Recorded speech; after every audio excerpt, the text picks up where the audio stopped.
تہجد کی نماز سنت ہے یا نفل؟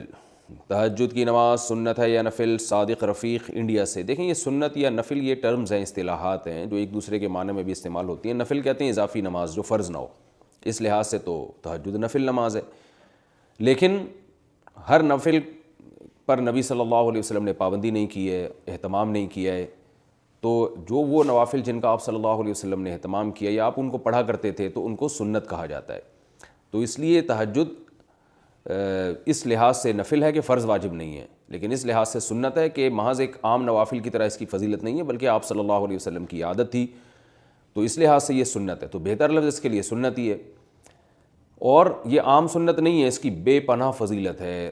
قرآن مجید میں اللہ نے اہل جنت کی جہاں بھی صفات بیان کی ان میں تہجد کا بھی عموماً ذکر کیا ہے۔ جیسے قرآن مجید میں آتا ہے کہ الذین یبیتون لربہم سجدا وقیاما، ہمارے جو نیک بندے ہیں وہ راتوں کو ہمارے سامنے سجدہ اور قیام کرتے ہیں۔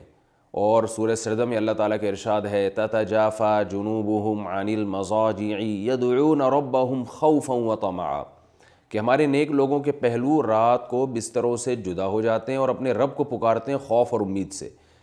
تو یہ ساری چیزیں ہیں۔ نبی صلی اللہ علیہ وسلم نے ایک صحابی کے بارے میں فرمایا کہ فلاں کتنا ہی اچھا ہے، کاش وہ تہجد پڑھ لیتا۔ تو اس طرح کی روایات ہیں۔ تو آپ صلی اللہ علیہ وسلم نے عبداللہ بن عمر کے بارے میں فرمایا، ان کو وصیت کی، ان کے بارے میں صحابی سے فرمایا کہ یہ تہجد کا اہتمام کریں تو کیا ہی خوب ہے۔ عبداللہ بن عمر فرماتے ہیں اس کے بعد سے میں نے کبھی تہجد نہیں چھوڑی ہے۔ تو ایسی بہت ساری روایات ملتی ہیں۔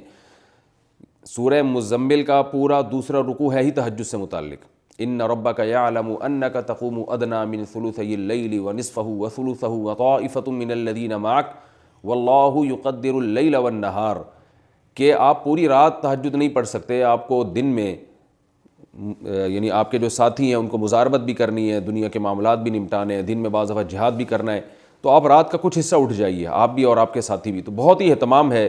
اور فقرؤوا ما تیسر منہ، اور اس میں جتنی تلاوت ممکن ہو آپ اللہ کے سامنے کھڑے ہوں اور قرآن کی تلاوت کیجیے۔ تو یہ اتنی ساری احادیث، اتنی ساری روایات سے علماء کہتے ہیں کہ بہت زیادہ محرومی کا باعث ہے یہ عمل کہ ایک آدمی تہجد نہ پڑھتا ہو۔ اور آپ صلی اللہ علیہ وسلم نے فرمایا کہ رات کے آخری حصے میں اللہ تعالیٰ آسمان دنیا کی طرف آتے ہیں اور یہ ندا لگاتے ہیں حل من مسترزق ارزق له، حل من مستغفر اغفر له، کوئی ہے مجھ سے روزی مانگنے والا میں اس کو روزی دوں، کوئی ہے مجھ سے گناہوں کی معافی مانگنے والا میں اس کو معاف کروں۔